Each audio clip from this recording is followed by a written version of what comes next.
Gold buyers, మీ కష్టాల్లో నమ్మకమైన మీ ఆత్మీయ నేస్తం.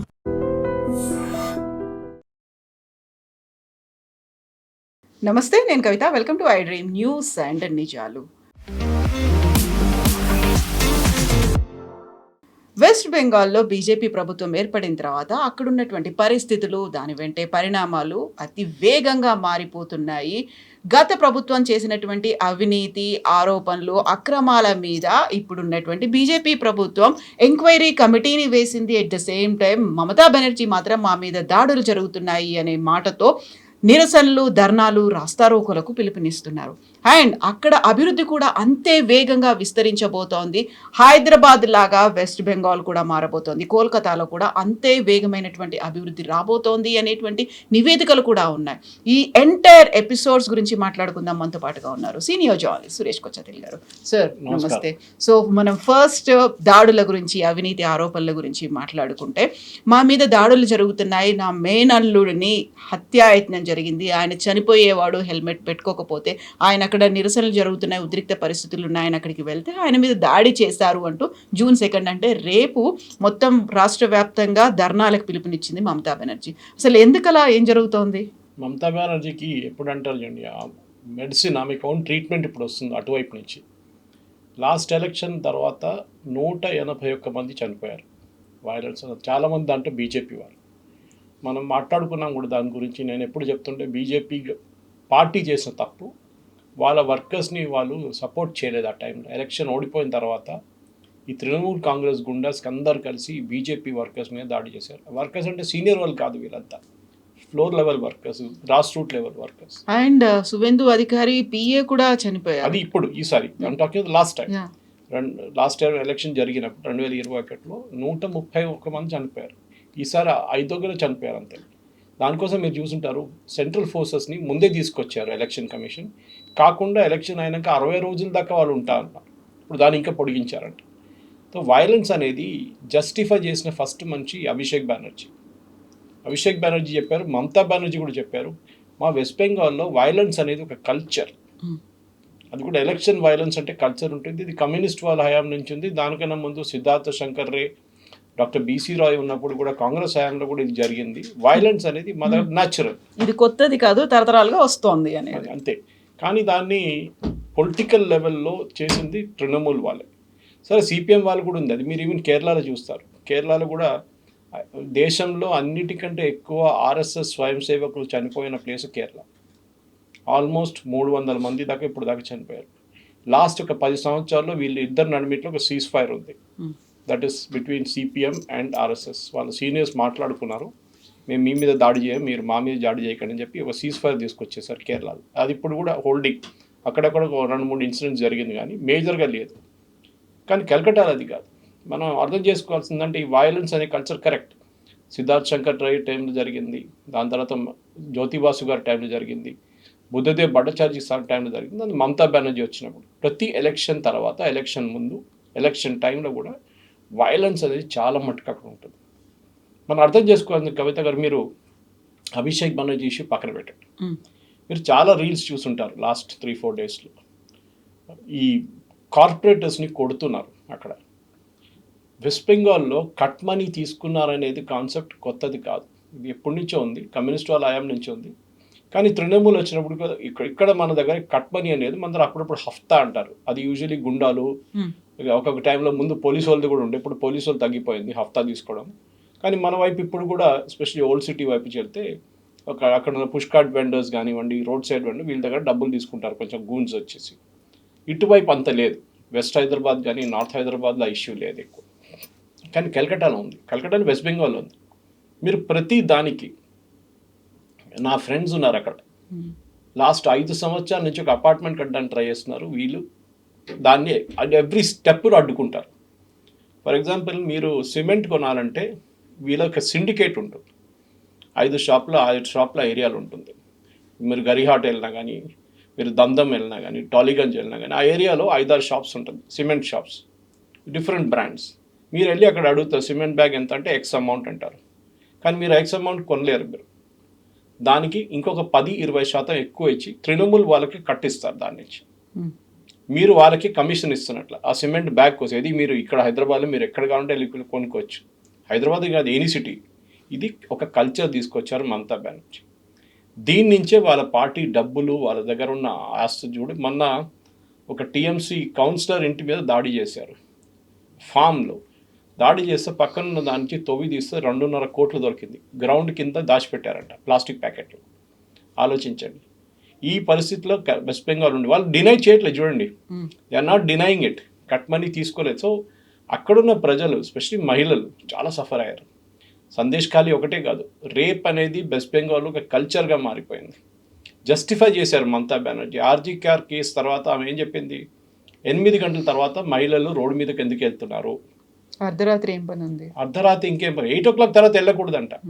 సో మొన్న ఒక పార్క్ స్ట్రీట్లోనే ఇక్కడ ఒక డెమాన్స్ట్రేషన్ చూశాను నేను. మహిళలు మేము 9 గంటలకు 10 గంటలకు 11 గంటలకు కూడా we'll go out in to the streets. And park street అంటే మన దగ్గర ఒక టోనీ ఏరియా, బంజారా హిల్స్ లాంటి, జూబ్లీ హిల్స్ లాంటి ఏరియా అన్నమాట. పబ్స్ ఉంటుంది, రెస్టారెంట్స్ ఉంటుంది, అన్నీ ఉంటుంది అక్కడ. ఇట్లాంటి ప్లేస్లో కూడా మీరు 8 గంటల తర్వాత వేయకూడదు అంటే ఎట్లా అండి? ఒక లైఫ్ స్టైల్ ఉండాలి కదా. ఇది ప్రాబ్లం. సో ఈ గుండాలు ఇప్పుడు దాకా వాళ్ళు కంప్లీట్గా రూల్ చేసినప్పుడు ఇప్పుడు వాళ్ళని కొట్టి వాళ్ళ బట్టలు ఇప్పేసి వాళ్ళని రోడ్డు మీద నడిపిస్తున్నారు. మీరు చూసుంటారు. Only in their underwear and banian మీద నడిపిస్తున్నారు. అండ్ దీస్ ఆర్ అబ్సల్యూట్ పెద్ద పెద్ద గుండాస్ ఉండే వీళ్ళు. వీళ్ళని ముట్టడానికి పోలీసు వాళ్ళు భయపడుతుంటే. ఇంకొకటి దాంట్లో దొరికిన ఒక ఆయన, పేరు మర్చిపోయాను, కార్పొరేటర్గా ఉన్నాడు, పోలీసు మీద కాల్పులు జరిపిన ఆయన, స్టిల్ పోలీసు వాళ్ళని అరెస్ట్ చేయలేదు. అంత పవర్ఫుల్ ఈకో సిస్టమ్. ఒకసారి అనిపిస్తుంది బుద్ధదేవ్ భట్టాచారి ఆయన రెజీమ్, జ్యోతిబాసు పక్కన పెట్టవచ్చు మనం, ఆయన regime was far better west బెంగాల్లో. ఇప్పుడు లాస్ట్ ఒక 60 సంవత్సరాలు తీసుకుంటే ఆయన Buddhadeb Bhattacharya was the best. ఆయన పాపం చాలా మటుకు వెస్ట్ బెంగాల్లో కమ్యూనిస్ట్ వాళ్ళు చేసిన దాన్ని రివర్స్ చేయడానికి ట్రై చేశారు. టాటా లాంటి కంపెనీస్ తీసుకొచ్చారు ఆయన. కానీ మమతా బెనర్జీ వాళ్ళని రానియలేదు సింగూర్లో. ఇప్పుడు జరుగుతున్నది ఈ ప్రజల కోపం. అంటే ఎస్పెషలీ మహిళలు మీరు చూసుంటారు, చెప్పులు తీసుకొని కొడుతున్నారు, ఓకే, గుడ్లు కొడుతున్నారు. వాళ్ళకి వచ్చిన కోపం అది. మీరు అనుకుంటారు ఓన్లీ అభిషేక్ బెనర్జీని కొట్టారు, కాదు, right down to the grass root level కొడుతున్నారు. దాంతో ఏమైందంటే ఇప్పుడు తృణమూల్ నుంచి ఆల్మోస్ట్ 300 మంది రాజీనామా చేశారు councillors. Diamond Harbour which is Abhishek Banerjee's Lok Sabha కాన్స్టిట్యున్సీలో కౌన్సిల్ డిజాల్వ్ చేసేసారు. అందరూ మాయమైపోయారు. నిన్న మమతా బెనర్జీ పిలిచిన మీటింగ్లో 80 మంది ఎమ్మెల్యేలు 20 మంది వచ్చారు, మిగతా 60 మంది రాలేదు మీటింగ్కి.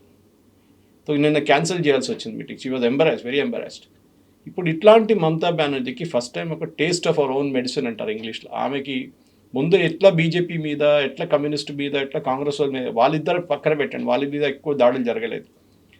బీజేపీ వర్కర్స్ మీద లాస్ట్ ఒక 15 సంవత్సరాల నుంచి జరుగుతున్న దాడి, దానికి ఒక జవాబు ఇప్పుడు వీళ్ళు ఇస్తున్నారు. అది మీరు అడగొచ్చు, అది కరెక్టా కాదా, అట్లా చేయవచ్చా గవర్నమెంట్ ఉన్నప్పుడు అంటే అదొక మాబ్ మెంటాలిటీ. అది మీలో ఉన్న కోపం మీరు తీర్చుకుంటున్నారు. నా దగ్గర ఇంత డబ్బులు తీసుకున్నాడు, ఇది 50,000 తీసుకున్నాడు, ₹1,00,000 తీసుకుని ఇప్పుడు నాకు ఇవ్వండి అని చెప్తున్నారు వాళ్ళు. వాడు ఎట్లా ఇస్తాడు? వాడు పైకి పంపించేస్తాడు. అది అప్ ద లెవెల్ మమతా దాకా వెళ్ళిపోయింది ఆ డబ్బులు. ఆయన దగ్గర ఒక కమిషన్ పెట్టి సో ఆ కోపం తీస్తున్నారు. సో అభిషేక్ బెనర్జీని కొట్టారంటున్నారు. ఎస్, ఎందుకు చేయరు? ఆయన ఒక డీఫాక్టో చీఫ్ మినిస్టర్ కన్నా ఎక్కువ పవర్ఫుల్ ఉన్నారు. ఆయన ఇంటి పక్కన ఒక బండి కూడా ఆపలేరు మీరు. పక్కనున్న 7 పార్కులు టేక్ ఓవర్ చేసుకున్నారు. అక్కడున్న ఆయన కాన్వాయ్ చూస్తే సీఎం కాన్వాయ్ కూడా ఏం లేదు. ఆ ఎక్స్ట్రా కాన్స్టిట్యూషనల్ అథారిటీ ఉన్న అభిషేక్ బెనర్జీని ఇప్పుడు ప్రజలు ఒక లెసన్ నేర్పిస్తున్నారు. మొన్న ఆయన కొట్టిన రోజు ఎలక్షన్ రిజల్ట్ వచ్చిన తర్వాత ఫస్ట్ డే బయటికి దిగాడు. ఆ రోజే కొట్టారు ఆయన. మీకు గుర్తుంటుంది, ఎలక్షన్ టైంలో బీజేపీ ఎలక్షన్ కమిషన్ కంప్లైంట్ చేశారు ఈయన గురించి. మోదీ గారి గురించి అమిత్ షాని ఛాలెంజ్ చేశాడు. 4వ తారీఖు 12 గంటల తర్వాత మీరు వెస్ట్ బెంగాల్కి రండి, మేము చూపిస్తాం, మీతో ఏం చేస్తాం, మేము అడుగు పెట్టండి, మేము చూస్తాం, మేము డీజే మ్యూజిక్ ప్లేస్ చేసి చూపిస్తాం మీకు అని చెప్పారు. అంటే మిమ్మల్ని చంపేస్తాం, మీరు ఎవ్వరు వర్కర్స్ ఉన్నా ఫినిష్ చేసేస్తాం. సో ఇట్లాంటి స్టేట్మెంట్ ఇచ్చిన అభిషేక్ బెనర్జీ మీద మమతా బెనర్జీ ఎందుకు మాట్లాడలేదు? ఎందుకు ఇచ్చాడు ఇట్లాంటి స్టేట్మెంట్? దట్ మీరు వచ్చేసేయండి, మిమ్మల్ని 4th తర్వాత మేము చూసుకుంటాం, మీ వర్కర్స్ని చూసుకుంటాం, మీ లీడర్ని మేము చూసుకుంటాం, మీరు దమ్ముంటే రండి అని. ఇన్ఫ్యాక్ట్ డెరిక్ ఓబ్రైన్ కానీ, ఈవెన్ సాగరికా ఘోష్ కానీ, మహువా మొయిత్రా కానీ, వీళ్ళందరూ ఇట్లాంటి స్టేట్మెంట్స్ ఇచ్చారు. మే 4వ తారీఖు తర్వాత మోదీ కాదు, అమిత్ షా కాదు, ఎవరు కూడా ఇక్కడ రాలేరు. ఇప్పుడు వీళ్ళు ఎక్కడ పారిపోయిందో అర్థం కావట్లేదు. వీళ్ళందరూ ఢిల్లీలో కూర్చున్నారు. సో ఇప్పుడు ఇట్స్ అ న్యాచురల్ థింగ్. కవిత గారు, నిన్నదాకా నన్ను కొట్టారు, ఇవాళ నాకు ఛాన్స్ దొరికిన నిమ్మల్ని కొడుతున్నారు. ఆ ఛాన్స్ వచ్చేస్తుంది అనమాట. ఇదే జరుగుతుంది ఇప్పుడు. కాకపోతే ప్రభుత్వం ఏం చేస్తోంది అని అక్కడ వాళ్ళు పాలకులు ఏం చూస్తూ కూర్చున్నారా? వాళ్ళకు అసహనం ఉంది, లేకుంటే అసంతృప్తి ఉంది, ఆగ్రహం ఉంది అనుకుంటే అటాక్ చేస్తే సరిపోతుంది. ఇదే పని వాళ్ళు గతంలో చేశారు, మళ్ళీ వీళ్ళు అది ఎందుకు చేస్తున్నారు? 6 మందిని అరెస్ట్ చేశారు నిన్న. దాంట్లో 2 టీఎంసీ వాళ్ళు. దాంట్లో ఒకరైతే డినై చేస్తున్నారు, నేనేం చేయలేదు, నేను కొట్టలేదు, నేను పక్కన ఉన్నా అని చెప్తున్నారు. అరెస్ట్ చేశారు, అది చాలా పెద్దది. దీనికన్నా ముందు అది కూడా జరగకపోతే. కానీ మనం కూడా అడగాలి, అభిషేక్ బెనర్జీకి అక్కడి నుంచి ఇంటి నుంచి ఎందుకు పారిపోయాడు? సిఐడి ఒక నోటీస్ సర్వ్ చేయడానికి వచ్చారు ఆయనకి. తెలిసినప్పుడే ఆయన అక్కడి నుంచి పారిపోయాడు. సరే, మీకు జెడ్ సెక్యూరిటీ ఉన్నప్పుడు మీరు ఇన్ఫామ్ చేయాల్సి వస్తుంది పోలీస్కి, మీ మూవ్మెంట్ గురించి ఇన్ఫామ్ చేయలేదు. తోడు హెల్మెట్ తీసుకెళ్లారు వాళ్ళ సెక్యూరిటీ వాళ్ళు. అంటే ముందే యాంటిసిపేట్ చేసుకున్నారు, ఇది cricket helmet, not a normal helmet. First కార్లో వచ్చారు, కార్ నుంచి కార్ తీసుకెళ్ళలేకపోతున్నారు రిటర్న్ అని చెప్పి తెలిసినప్పుడు వాళ్ళ కార్యకర్త ఎవరో చనిపోయారు, ఒక ఆయన ఇంటికి వచ్చారు, ఆయన సుందర్పూర్లో. సో కార్యకర్త ఇంటికి వచ్చి వాళ్ళ అమ్మగారిని కలిసారు, మాట్లాడారు, అంతా అయిపోయింది. బయటకు వచ్చినప్పుడు ఈ దాడి జరిగింది. కల్కటాలో, వెస్ట్ బెంగాల్లో ప్రతి చోట ఇప్పుడు టీఎంసీ వాళ్ళు కనిపిస్తే చోర్ చోర్ అని చెప్పి వాళ్ళు వెంట పడతారు. మీరు చూసుంటారు వీడియోల్లో, దొంగ దొంగ అని చెప్పేసి. అంత కోపం ఉంది. దాని ఫౌంటైన్ హెడ్ అందరికైనా పైన మమతా బెనర్జీ కన్నా పవర్ఫుల్ ఉన్న మనిషి అభిషేక్ బెనర్జీ. న్యాచురల్లీ ఆయన మీద కోపం చూపిస్తారు. మీకు తెలుసు, ఆయనకి 18 ప్రాపర్టీస్ ఉన్నాయి కలకటాలో, ఆయన పేరు మీదే 18 ప్రాపర్టీస్. ఆయనకు ఉద్యోగం లేదు, ఏం లేదు, ఒక ఎంపీ అంతే. ఎక్కడి నుంచి వచ్చిన డబ్బులు? దానికి ఆల్రెడీ నోటీస్ సర్వ్ చేశారు. అది కాకుండా ఇల్లీగల్ కట్ మనీ కలెక్షన్లో నంబర్ 1 కింగ్ ఈయనకే వస్తుండే డబ్బులన్నీ. ఆ డబ్బులు ఎక్కడ ఉందని చెప్పి ఇప్పుడు సిఐడి నోటీస్ ఇష్యూ చేయడానికి వెళ్తే అక్కడి నుంచి ఇంటి నుంచి మాయమైపోయాడు. ఇక్కడ కనిపించింది సురేంద్రపూర్లో. అక్కడ వాళ్ళు కొట్టారు. నిజమే, మీరు అడిగిన ప్రశ్నకి క్వశ్చన్, ఎస్, గవర్నమెంట్ ఏం చేస్తుంది? గవర్నమెంట్ కేసు రిజిస్టర్ చేశారు, 6గురిని అరెస్ట్ చేశారు. దాంట్లో 5 మంది బీజేపీ వాళ్ళు అంటున్నారు, మహిళలు, అది కూడా మహిళల్ని కూడా అరెస్ట్ చేశారు. దాంట్లో తప్పలేదు, చేయాల్సిందే. కానీ ఇదే టీఎంసీ ఎందుకు దీనికన్నా ముందు సందేశ్ ఖాళీలో రేప్ జరిగినప్పుడు మమతా బెనర్జీ జస్టిఫై చేశారు, ఏం జరగలేదు అక్కడ అని చెప్పేసి. మనందరూ తెలుసు జరిగింది అనేది. అది కూడా మాస్ రేప్, రిపీటెడ్ రేప్స్. మహిళల్ని హోటల్లో తీసుకొచ్చి రేప్ చేయడం అనేది చాలా కామన్ అయిపోయింది అక్కడ బీజేపీ వర్కర్స్. ఇప్పుడు the shoes on the other foot అంటారు ఇంగ్లీష్లో. ఇప్పుడు మారిపోయింది. ఇప్పుడు ద ట్రాక్స్ ఆఫ్ చేంజ్. ఇప్పుడు పోలీసు వాళ్ళు బీజేపీ వైపు నుంచి పనిచేస్తున్నారు, అరెస్ట్ చేస్తున్నారు, తీసుకెళ్తున్నారు. వీరు ప్రతి దానికి కేసు ఇస్తున్నారు. మీ చెప్పినట్లు నేను ఎప్పుడో చెప్పాను, ఇది ఎలక్షన్ రిజల్ట్ వచ్చే రోజు దాని నెక్స్ట్ డే కూడా చెప్పాను, గవర్నమెంట్ ఒక కమిషన్ పెట్టాలి, సౌత్ ఆఫ్రికాలో చేసినట్లని ట్రూత్ అండ్ రికన్సిలియేషన్ కమిషన్ అని చెప్పి. నెల్సన్ మండేలా రిలీజ్ అయిన తర్వాత వీళ్ళకి కమిషన్ పెట్టారు. అంటే బ్లాక్స్ మీద చేసిన అత్యాచారాల్ని వైట్స్ చేసినప్పుడు అప్పుడు ఓల్డ్ సౌత్ ఆఫ్రికాలో జరిగిన దానికి, ఆఫ్రికనర్స్ మీద చేసిన దాడికి వీళ్ళు ఒక ఎంక్వైరీ కమిషన్ పెట్టి కొంతమందిని శిక్షించారు, కొంతమందిని ట్రూత్ అండ్ రికన్సిలైజ్ చేసి పంపించేశారు. ఓకే, చేసిన తప్పు, కానీ ఇప్పుడు నుంచి చేయకూడదు. కానీ మర్డర్ కానీ రేప్ కానీ ఏం జరిగింది దానికి వాళ్ళు శిక్షలు ఇచ్చారు. వాళ్ళు ఇది జరగాలి, శిక్షించాల్సిందే. బికాజ్ వితౌట్ మీరు పనిష్ చేయకపోతే మీరు ఎక్కడ పోతారు?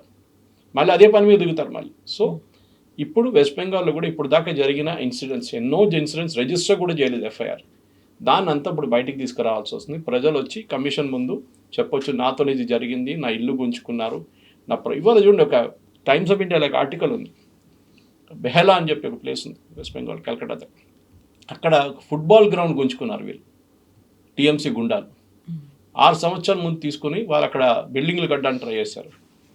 కానీ కోర్టుకు వెళ్ళి వీళ్ళు స్టే ఆర్డర్ అంతా తీసుకున్నారు. ఇప్పుడు అక్కడున్న లోకల్స్ వీళ్ళు వెళ్ళంగానే ఆ గ్రౌండ్ టేక్ ఓవర్ చేసుకున్నారు. కమ్యూనిస్ట్ పార్టీ వాళ్ళు చాలా పెద్ద ఒక బోస్ట్ఫుల్ క్లెయిమ్ చేశారు మొన్న, మేము మా 550 పార్టీ ఆఫీసర్ మేము తిరిగి తీసుకున్నామని చెప్పేసి.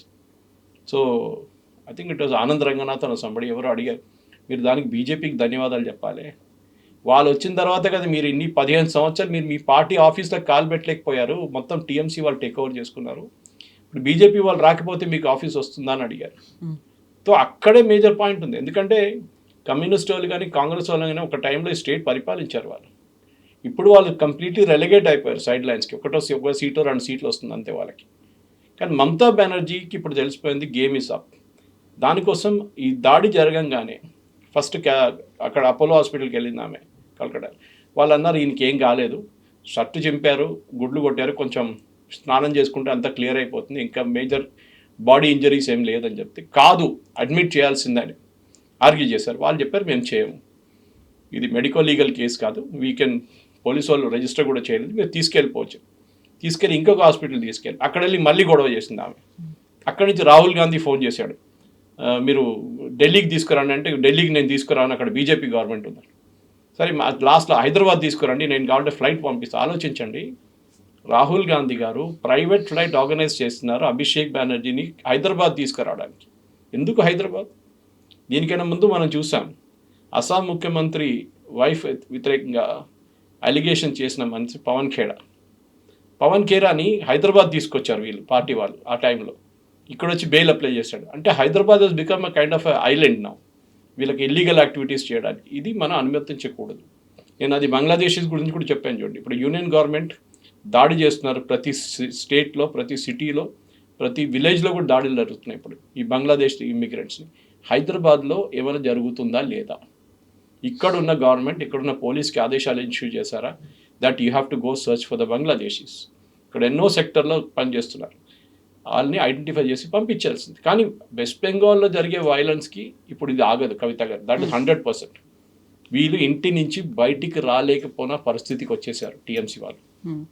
ఇక్కడే ఒక ఇంట్రెస్టింగ్ ఇష్యూ కూడా కనిపిస్తుంది. ఉన్నటువంటి 80 మంది ఎమ్మెల్యేల్లో, టీఎంసీకి ఉన్న ఎమ్మెల్యేల్లో కేవలం 36 మంది అటెండ్ అయ్యారు. మమతా బెనర్జీ ఒక నిరసన ప్రదర్శనకి రమ్మని అంటే ఆ మీటింగ్లకి కూడా అటెండ్ అవ్వట్లేదు. మిగతా వాళ్ళంతా అక్కడ బీజేపీలోకి వెళ్ళడానికి ఇంట్రెస్ట్ చూపిస్తున్నారు అనుకుంటే బీజేపీ ఈజ్ సేయింగ్ నో, మీరు కేసులను తప్పించుకోవడానికి మా దగ్గరికే వస్తున్నారని. బట్ అక్కడ ఇంట్రెస్టింగ్ ఫ్యాక్ట్, టీఎంసీ దగ్గర ఉండడానికి ఎందుకు ఇంట్రెస్ట్ చూపించట్లేదు అనేది ఒకటి. మీరు చెప్పినట్టుగా అక్కడ ఉన్నటువంటి వామపక్షాలు, లెఫ్ట్ పార్టీస్ మళ్ళీ రెజ్యూనేట్ అవుతున్నాయా అనేది ఒకటి. కరెక్ట్. ఒకటి నంబర్ 36 డిస్ప్యూటెడ్ ఉంది. యాక్చువల్లీ ఇవాళ వచ్చిన న్యూస్ పేపర్స్లో కల్కట్టా బేస్డ్ ఎడిషన్స్లో 20 అని చెప్తున్నారు. 20 మంది వచ్చారు, 16 మంది మేము రాలేకపోయాం, మేము ఇంటి నుంచి బయటికి రాలేకపోతున్నాం అని చెప్పి మెసేజ్ పంపించారంట. ఆలోచించండి, మేము ఇంటి నుంచి బయటికి రాలేకపోతున్నాం, మాకు పోలీస్ ప్రొటెక్షన్ ఇస్తేనే మేము బయటికి రాగలము, లేకుంటే మేము మీటింగ్కి రాలేమని చెప్పారు. తప్ప మీరు 35 అని కూడా తీసుకోండి, మిగతా వాళ్ళు ఎక్కడున్నారు? ఆల్మోస్ట్ 45 మంది ఇప్పుడు కనిపించట్లేదు. కౌన్సిలర్స్ నేను చెప్పాను చూడండి, అది కూడా అభిషేక్ బెనర్జీ కంట్రోల్ చేసే డైమండ్ హార్బర్, అక్కడి నుంచి మొత్తం రిజైన్ చేసి వెళ్ళిపోయారు కౌన్సిలర్స్ అందరూ. ఇప్పుడు వాళ్ళకు కూడా అర్థమైపోయింది, గేమ్ ఫినిష్ అయిపోయింది. సో వాళ్ళకి 2 ఆప్షన్స్ ఉన్నాయి కవిత గారు. ఒకటి బీజేపీలో చేరడం, అది బీజేపీ ఇప్పుడు అనుమతించట్లేదు. ఎందుకంటే బీజేపీకి ఆల్రెడీ కంఫర్టబుల్ మెజారిటీ ఉంది అసెంబ్లీలో, వాళ్ళు ఇంకా తీసుకోక్కర్లేదు ఎవరిని. కానీ కౌన్సిలర్స్ వైపు తీసుకుంటారు బహుశా, కానీ అక్కడ కూడా వాళ్ళు చెక్ చేసి తీసుకోవాల్సింది. ఇదే కట్ మనీ తీసుకున్న వాళ్ళు తీసుకుంటే మళ్ళీ బీజేపీ కూడా అదే కల్చర్లో వెళ్ళిపోతారు. సో వెళ్ళకూడదు, వాళ్ళు తీసుకోక్కర్లేదు. ఈ కౌన్సిల్ ఎట్లయినా ఎలక్షన్ జరుగుతుంది, అందరు రిజైన్ చేశారంటే, మళ్ళీ రాజీనామా చేశారంటే మళ్ళీ ఇంకో కొత్త ఎలక్షన్ రాస్తుంది, దాంట్లో బీజేపీ గెలుస్తారు. ఎట్లా మీరు ఫ్రెష్గా మీ క్యాండిడేట్స్ పెట్టి గెలవండి, అదొక ఆప్షన్ ఉంది. ఇప్పుడు మీరు అడిగిన ప్రశ్న కమ్యూనిస్ట్ వాళ్ళు, ఇప్పుడు కమ్యూనిస్ట్ వాళ్ళు వాళ్ళ రివైవల్ చూస్తున్నారు వెస్ట్ బెంగాల్లో. వాళ్ళకి ఎక్కువ ప్రాస్పెక్ట్స్ ఏం లేవు, కానీ అట్లీస్ట్ ఒక 10 సీట్లు వస్తే నెక్స్ట్ అసెంబ్లీలో మాకు ఏదైనా ఒక చిన్న రోల్ వస్తుంది. చాలామంది ముస్లిం క్యాండిడేట్స్ మమతా బెనర్జీ పార్టీలో ఉన్న టీఎంసీలో ఉన్న వాళ్ళు బీజేపీకి వెళ్ళరు. వాళ్ళకి 2 ఆప్షన్స్ ఉన్నాయి. ఒకటి కాంగ్రెస్లో చేరడం, కాంగ్రెస్కి అసలు అక్కడ ఓట్లు రావు, ఆర్ సిపిఎంకి వెళ్ళడం, అక్కడ కొన్ని ఓట్లైనా వాళ్ళకి వస్తుందని. మీరు చూసుంటారు మన జరిగిన ఫల్తా అసెంబ్లీ ఎలక్షన్లో ఆపేసిన ఎలక్షన్ మళ్ళీ చేశారు ఎలక్షన్ కమిషన్, దాంట్లో సెకండ్ పొజిషన్ సిపిఎం వచ్చారు. అఫ్కోర్స్ చాలా గ్యాప్ ఉండే, 118,000 20,000 ఓట్లతో కలిశారు బీజేపీ, కానీ అట్లీస్ట్ సెకండ్ పొజిషన్కి వచ్చారు. ఆ ఓట్లు ఎక్కడి నుంచి వచ్చినాయి? లాస్ట్ టైం అన్ని ఓట్లు కూడా వాళ్ళకి రాలేదు. దీనికన్నా ముందు జరిగిన 2021 ఎలక్షన్. ఆబ్వియస్లీ ఆ ఓట్లన్నీ ఇటువైపు నుంచి సిపిఎంకి వచ్చిందంతా టీఎంసీ ఓట్లు వచ్చాయి. ఎందుకంటే జహాంగీర్ ఖాన్ పోటీ చేయలేదు అక్కడి నుంచి. ఆయన అఫ్కోర్స్ పోటీ చేశారు, కానీ నేను యాక్టివ్గా క్యాన్వాస్ చేయను అని చెప్పి ఒకరోజు ముందు బ్యాక్అవుట్ చేసుకున్నారు. సో ఆ ఓట్లని అక్కడి నుంచి ఇక్కడ ట్రాన్స్ఫర్ అయిందన్నమాట. మొత్తం కాలేదు, మొత్తం అయితే ఆయన గెలిచిపోతుండే ఎలక్షన్. సో ఆబ్వియస్లీ ఒక ఆల్టర్నేటివ్గా సిపిఎంకి మళ్ళీ ఒక ఛాన్స్ అక్కడ దొరుకుతుంది. ఎందుకంటే ఇప్పుడు జరగబోయే ఒక పొలిటికల్ రీఅలైన్మెంట్లో కాంగ్రెస్ అండ్ మమతా బెనర్జీ ఇద్దరు ఒక అలయన్స్కి వచ్చేస్తారు. అది ఆల్రెడీ డిసైడ్ అయిపోయింది. రాహుల్ గాంధీ ఎప్పుడు ఫోన్ చేశారు నిన్న, అభిషేక్ బెనర్జీని హైదరాబాద్ తీసుకురండి ట్రీట్మెంట్కి అని చెప్పినప్పుడు అప్పుడే ఇది మారిపోయింది, సిచ్యువేషన్ మారిపోయింది. అండ్ న్యాచురల్లీ ఇప్పుడు టీఎంసీ అండ్ కాంగ్రెస్ అలయన్స్లో ఉంటారు వెస్ట్ బెంగాల్లో. కాంగ్రెస్ ఎక్కువ ఓట్లు తీసుకురాలేరు, 1-2% వాళ్ళ దగ్గర ఓట్ పర్సంటేజ్ ఉంది, అంతే, చాలా తక్కువ. కానీ సిపిఎంకి ఎస్ ఇదొక రివైవల్గా చూసుకోవచ్చు, కానీ వాళ్ళ ఓల్డ్ సిస్టమ్కి ఎప్పుడు రారు వాళ్ళు. బీజేపీ దగ్గర ఉండిపోతుంది వెస్ట్ బెంగాల్, దాంట్లో డౌట్ లేదు. నెక్స్ట్ ఎలక్షన్ కూడా 100%. కానీ ఒక రియలైన్మెంట్తో జరుగుతుంది వెస్ట్ బెంగాల్లో. కానీ నాకు దానికన్నా చాలా మటుకు ఇంపార్టెంట్, నిన్నటి కాదు, ఒక 3 రోజుల నుంచి వెస్ట్ బెంగాల్లో చాలా మటుకు ఇండస్ట్రియలైజేషన్ గురించి మాట్లాడుతున్నారు.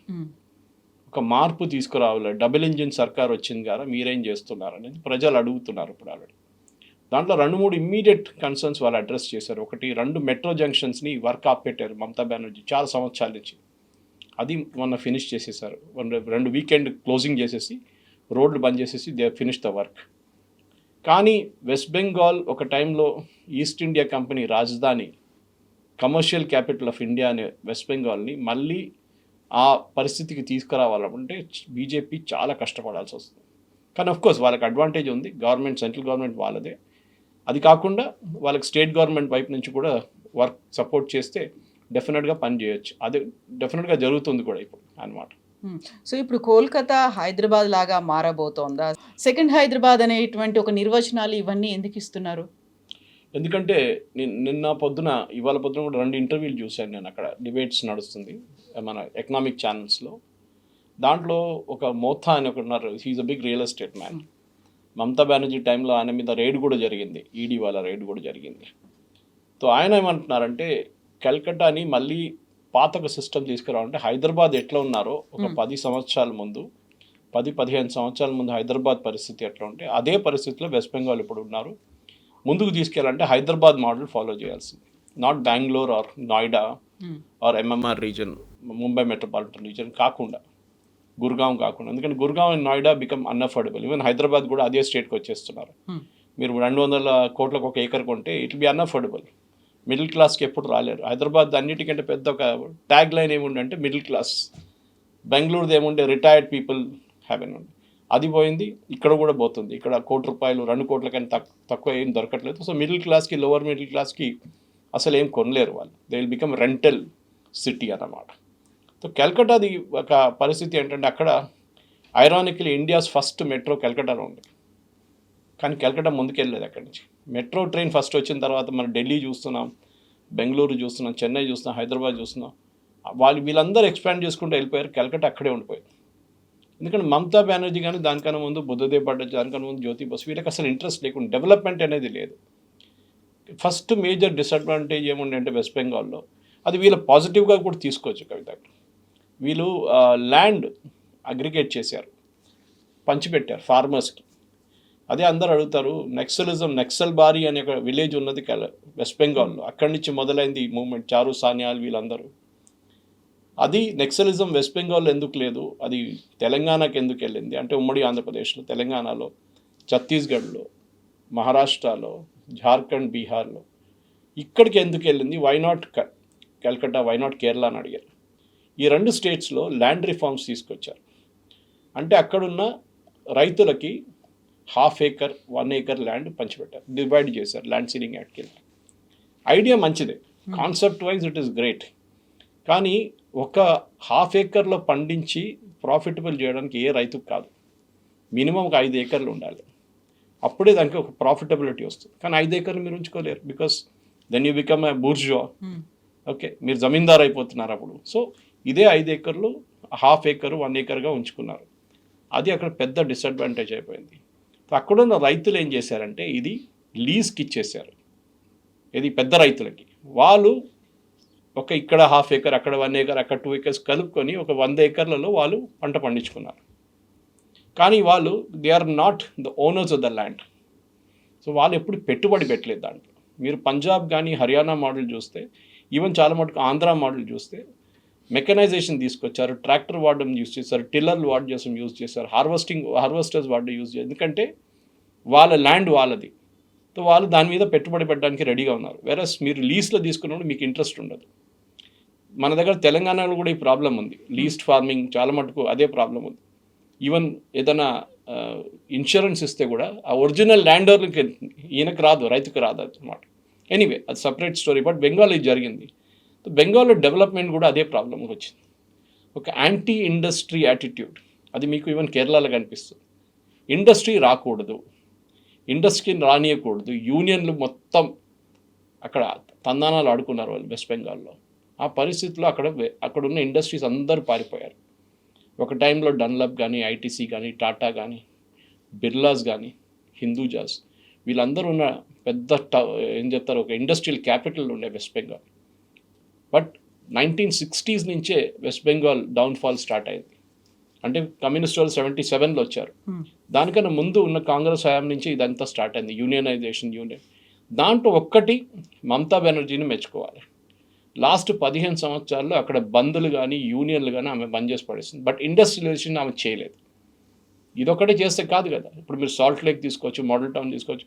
చాలా మటుకు ఏరియాస్లో ఐటీ పార్క్స్ హైదరాబాద్ కన్నా ముందు వచ్చింది, కానీ డెవలప్ కాలేదు. ఎందుకంటే మీరు ల్యాండ్ పార్సల్స్ కావాలి. నేను చెప్పాను చూడండి, 200 ఏకర్లు 100 ఏకర్లు కావాలి కంపెనీ, కొంతమందికి 50 ఏకర్లు కావాలి. మన దగ్గర అమెజాన్ చూడండి ఎంత పెద్ద ఫెసిలిటీ సెటప్ చేసుకున్నారు. మైక్రోసాఫ్ట్కి ల్యాండ్ ఇచ్చారు, ఇన్ఫోసిస్కి ఇనిషియల్ స్టేజ్లో చంద్రబాబు నాయుడు ఫ్రీ ఇచ్చారు అందరికి ల్యాండ్. ఒకసారి వాళ్ళు వచ్చినప్పుడు, మిగతా వాళ్ళు వచ్చినప్పుడు ల్యాండ్ రేట్ పెంచేశారు. అప్పుడు ఆక్షనింగ్ మొదలుపెట్టారు. వాళ్ళు తీసుకున్నారు, ల్యాండ్ ఆక్షన్ చేసిన ల్యాండ్ వాళ్ళు తీసుకున్నారు ఆ టైం. ఇది ఇప్పుడు జరగాల్సింది. కల్కటాలో అన్నిటికంటే పెద్ద ప్రాబ్లం ఏంటంటే హౌసింగ్. లాస్ట్ ఇయర్ కల్కటాలో అమ్మింది 15 లక్షల ఇల్లులు అంతే, 15 lakh హౌసెస్. అదే టైంలో మీరు ముంబై మెట్రోపాలిటన్ రీజన్ చూస్తే 1,20,000 ఇల్లు అమ్మారు. Hyderabad was around 50-55. సో మీరు అది ఒక ఇండికేషన్ అన్నమాట. ఎందుకు ఇల్లు ఎవరు కొంటారు? అక్కడున్న ప్రజలు కొంటారు, లేకుంటే బయట నుంచి వచ్చిన వాళ్ళు కొంటారు. మన హైదరాబాద్లో లార్జ్ నెంబర్ ఆఫ్ ఇల్లు ఇప్పుడు కూడా కొంటున్నారు బయట నుంచి వచ్చిన వాళ్ళు. ఎందుకంటే వాళ్ళు బాంబేలో, ఢిల్లీలో అఫోర్డ్ చేయలేకపోతున్నారు. అక్కడ మీరు 2 కోట్లు 3 కోట్లు పెడితే కూడా చిన్న ఒక అపార్ట్మెంట్ వస్తుంది. ఇక్కడ they can take a big apartment. So వాళ్ళు ఇక్కడ వచ్చి సెటిల్ అయిపోతుంది. ఇనిషియల్ బెంగళూరుది కూడా ఇదే ఉండే, కానీ దాని తర్వాత బెంగళూరు అవుట్ ఆఫ్ రేంజ్ వెళ్ళిపోయింది, అఫోర్డబిలిటీ లేకుండా. సో కల్కటాలో ఇప్పుడు అందరూ ఏమంటున్నారంటే, ఒకటి ఇండస్ట్రియలైజేషన్ రావాల్సింది. అంటే వెస్ట్ బెంగాల్, కల్కటా అని చెప్పలేదు. అన్నిటికంటే పెద్ద అడ్వాంటేజ్ ఏంటంటే కల్కటాలో ల్యాండ్ ఉంది అవుట్ సైడ్ కల్కటా, కానీ దాన్ని ఎక్స్ప్లాయిట్ చేయలేకపోతున్నారు. ఈ ల్యాండ్ సీలింగ్ యాక్ట్ ఫస్ట్ తీసేయాల్సి వస్తుంది. సో ఈ సువేందు అధికారి గవర్నమెంట్ ఫస్ట్ ఛాలెంజ్ అది ఉంది. రెండవది ఇండస్ట్రియలిస్ట్ని మళ్ళీ తీసుకురావడం. వాళ్ళంత ఈజీగా రారు. ఒకసారి మా దాంట్లో మలయాళంలో అంటారు, వేడి నీళ్ళు పడిన పిల్లి చల్లనీళ్ళు చూస్తే భయపడుతుందంట. ఆ సంగతి ఇది. వాళ్ళకి భయం ఉంటుంది, రేపు వస్తాం మళ్ళీ 10 సంవత్సరాల తర్వాత మమతా బెనర్జీ వస్తే మళ్ళీ మా సంగతి ఏమవుతుందని భయం ఉంది వాళ్ళకి. కంటిన్యూటీ ఆఫ్ పాలసీ ఉండాలి. అది మన దగ్గర తెలంగాణలో మెచ్చుకోవాలి. అది ముందు చంద్రబాబు నాయుడు గారు ఉన్నారు, దాని తర్వాత రాజశేఖర రెడ్డి గారు వచ్చారు, దాని తర్వాత కేసీఆర్ గారు వచ్చారు, ఇప్పుడు రేవంత్ రెడ్డి గారు వచ్చారు. అన్నిట్లో అఫ్కోర్స్ రోసయ్య గారు, కిరణ్ కుమార్ రెడ్డి గారు షార్ట్ బెంచెస్ ఉండేవి, కానీ ఎవ్వరు పాలసీ మార్చలేదు. ఓకే, అక్కడక్కడ ఫార్మా సిటీని ఫ్యూచర్ సిటీ చేశారు అదంతా, కానీ అవుటర్ రింగ్ రోడ్ లాంటి ప్రాజెక్ట్స్ కానీ, ఈ ఐటీ సెక్టర్ డెవలప్మెంట్ ఎవ్వరు ఆపలేదు. It was a continuous policy. A government అయినా, ఏ ఇండస్ట్రియలైజ్ అయినా, ఏ కంపెనీ వాళ్ళైనా పెట్టుబడి పెడుతున్నప్పుడు అదే చూస్తున్నారు. ఈ హైదరాబాద్ చూడండి, ఇవాళ కూడా 2 జీసీసీలు సెటప్ అయినాయి. గ్లోబల్ కేపబిలిటీ సెంటర్స్ అనేది చాలా ఇంపార్టెంట్. వాళ్ళు ఎప్పుడు వస్తారు? వాళ్ళకి ఒక కాన్ఫిడెన్స్ ఉంది. ఒకటి, క్లీన్ ల్యాండ్ టైటిల్స్, భూమి కావాలి వాళ్ళకి. స్టేట్ గవర్నమెంట్ సైడ్ నుంచి సపోర్ట్ కావాలి. ఏంటి? ఇన్ఫ్రాస్ట్రక్చర్. అంటే మా ఆఫీస్ పక్క నుంచి రోడ్ ఉండాలి, ఒక మెట్రో ఎక్స్టెన్షన్ ఉండాలి, ఏదైనా అట్లాంటి ట్రాన్స్పోర్టేషన్ ఉంటే వాళ్ళు వస్తారు. కల్కటాలో ఇది లేదు, అది చేయాల్సింది. కానీ ఒక ఛాన్స్ ఏంటంటే, ఒకటి, ఈ కొత్త గవర్నమెంట్కి రాగానే వాళ్ళు అఫ్కోర్స్ సెంట్రల్ గవర్నమెంట్ దగ్గర నుంచి సహాయం తీసుకొని ఫస్ట్ ప్రాజెక్ట్ ఇప్పుడు అమూల్ది ప్రాజెక్ట్ సెటప్ చేస్తున్నారు. ఓకే, కొత్త ప్రాజెక్ట్ అమూల్ది just outside Calcutta setup చేస్తున్నారు. అది ఫస్ట్ ప్రాజెక్ట్ అనమాట. ఇక్కడి నుంచి ముందుకు వెళ్ళాలంటే జీసీసీస్ తీసుకురావాల్సి వస్తుంది, గ్లోబల్ కేపబిలిటీస్. అక్కడ కాగ్నిసెంట్ ఉంది, టీసీఎస్ ఉన్నారు, అందరూ ఉన్నారు. ఎప్పుడో వాళ్ళు ఆపరేషన్ స్టార్ట్ చేశారు కల్కటాలో, కానీ ఎక్స్పాండ్ చేయలేదు. హైదరాబాద్లో ముందు మైక్రోసాఫ్ట్ వచ్చినప్పుడు ఆ పెద్ద క్యాంపస్ వాళ్ళది ఉండే, చాలా పెద్ద క్యాంపస్ అది. ఇప్పుడు దాని పక్కన ఒక బిల్డింగ్లో ఫినిక్స్ వాళ్ళది, దాంట్లో వాళ్ళు 2 ఫ్లోర్లు తీసుకున్నారు, 1,00,000 స్క్వేర్ ఫీట్. అప్పుడు ఆలోచింటే ఎక్స్పాన్షన్ కోసం చాలా ఇంపార్టెంట్. అంటే మీ దగ్గర ముందు 4,000-5,000 ఎంప్లాయీస్ ఉంటే మళ్ళీ మీరు 2,000 ఎంప్లాయీస్ని యాడ్ చేస్తున్నారు. ఆ 2,000 ఎంప్లాయీస్ ఇక్కడ ఉన్నప్పుడు రెంట్లో ఉంటారు, తర్వాత ఇల్లు తీసుకుంటారు, తర్వాత వారు కార్లు కొనుక్కుంటారు, వాళ్ళ పిల్లల్ని స్కూల్లో అడ్మిషన్ ఇప్పిస్తారు. ఇదంతా ఒక కంటిన్యూస్ ప్రాసెస్ అనమాట. దానికోసం మన దగ్గర సిద్దిపేట కానీ కరీంనగర్లో సెటప్ చేసిన ఐటీ పార్కులు దానికోసం ఫెయిల్ అయింది. ఎందుకంటే అక్కడికి ఎవరు వెళ్ళరు. అట్లీస్ట్ సోషల్ స్ట్రక్చర్ చూసేటవాళ్ళు, వాళ్ళ క్లోజ్ ఫ్యామిలీ ఫ్రెండ్స్ కానివ్వండి, సినిమా థియేటర్కి వెళ్ళడం కానీ, పెద్ద మాల్స్కి వెళ్ళడం కానీ, ఇదంతా ఉంటుంది, ఈటింగ్ అవుట్ ఉంటుంది. కల్కటాలో culture wise they very strong. I think India's intellectual capital అంటారు. ఒక టైంలో ఒక సేయింగ్ ఉండే, what Bengal thinks today India thinks tomorrow అని. అది పోయింది ఇప్పుడు. దాన్ని తీసుకురావాలంటే చాలా మటుకు ఒక గోల్డెన్ ఏజ్ ఒక ఛాన్స్ ఉంది. అండ్ ఐ థింక్ శువెందు అధికారికి అన్నింటికే పెద్ద ఒక ఆపర్చునిటీ ఇది. కానీ యాజ్ ఇంగ్లీష్లో అంటారు, you head hit the ground running. మీకు టైం లేదు. మీ హనీమూన్ పీరియడ్ 6 నెలలు ఉంటుంది. దాని తర్వాత క్వశ్చన్స్ వస్తుంది. 6 నెలల లోపలనే మీరు ప్రాజెక్ట్స్ లాంచ్ చేయాల్సి వస్తుంది. మీ ఫ్రీబీస్ని పక్కన పెట్టండి, అది ఎట్లయినా నడుస్తుంటుంది. కానీ ఇండస్ట్రియలైజేషన్, ఎందుకంటే Calcutta like Kerala old age హోమ్లా మారిపోయింది. మీరు అక్కడ ఉన్న మ్యాక్సిమం ఇళ్ళని సర్వే చేయండి. కల్కట్టాలో చుట్టుపక్కల ఉన్న ఏరియాస్లో అంతా అందరు ముస్లింలు ఉంటారు. Husband and wife old people. పిల్లలు వెళ్ళిపోయారు బయటికి, మిగతా సిటీస్కి వెళ్ళిపోయారు, అబ్రాడ్కి వెళ్ళిపోయారు. వాళ్ళు అక్కడ లేరు. వాళ్ళని రిటర్న్ తీసుకురావాలి. రెండవది, ఒక టైంలో బెంగాలీ వర్కర్ని ఎక్స్పోర్ట్, నాకు ఇప్పుడు కూడా గుర్తు, నేను వైజాగ్లో 1988లో పనిచేస్తున్నప్పుడు I was working on hotel project there. అప్పుడు శ్రీపురం జంక్షన్లో హెచ్ఎస్బిసిది ఒక కాల్ సెంటర్ ఉండే. 1988 హెచ్ఎస్బిసి కాల్ సెంటర్. అప్పుడు హైదరాబాద్ కూడా అంత డెవలప్మెంట్ జరగలేదు. అప్పుడు వాళ్ళు అంత పనిచేసే ఆల్మోస్ట్ 80% మంది బెంగాల్ నుంచి ఎగ్జిక్యూటివ్స్, అంటే వాళ్ళ అమ్మాయిలు అబ్బాయిలు అక్కడి నుంచి వచ్చారు. They were exporting high quality people ఆ టైంలో, 80s, late early 90s also. ఇప్పుడు అది మారిపోయింది. ఇప్పుడు బెంగాల్ ఎక్స్పోర్ట్ చేస్తుంది లో క్వాలిటీ వర్కర్స్, అంటే మేస్త్రీలు, కార్పెంటర్లు. లో క్వాలిటీ అంటే వాళ్ళ ప్రొఫెషన్ నేను చెప్పట్లేదు, కానీ ఇన్కమ్ వైజ్ చాలా తక్కువ వాళ్ళకి. ఇది ప్రాబ్లం వచ్చిందన్నమాట. అది కూడా మార్చాల్సి వస్తుంది. ఎందుకంటే బెంగాల్లో పని లేదని చెప్పి వీళ్ళు బయటికి వెళ్తున్నారు. కేరళలో చూడండి, కన్స్ట్రక్షన్ సెక్టర్ అంతా వాళ్ళే డామినేట్ చేస్తారు, రెస్టారెంట్ వాళ్ళే డామినేట్ చేస్తారు, పెట్రోల్ బంక్లో వాళ్ళే ఉంటారు బెంగాలీ వాళ్ళు. అది మార్చాలి మీరు. బెంగాల్లోనే వాళ్ళకి ఉద్యోగం ఇస్తే వాళ్ళు బయటికి వెళ్ళరు. డబ్బులు తక్కువ ఉంటే కూడా సేవ్ చేసుకోవచ్చు కదా. ఇంకోటి, ఐటీ ప్రొఫెషనల్స్ కూడా బెంగాల్లో ఉన్న వేజెస్ చాలా తక్కువ. నేషనల్ యావరేజ్ కన్నా ఆల్మోస్ట్ 40% తక్కువ ఉంది, 30 నుంచి 40%. దాన్ని కూడా అదే లెవెల్కి తీసుకురావాల్సి వస్తుంది.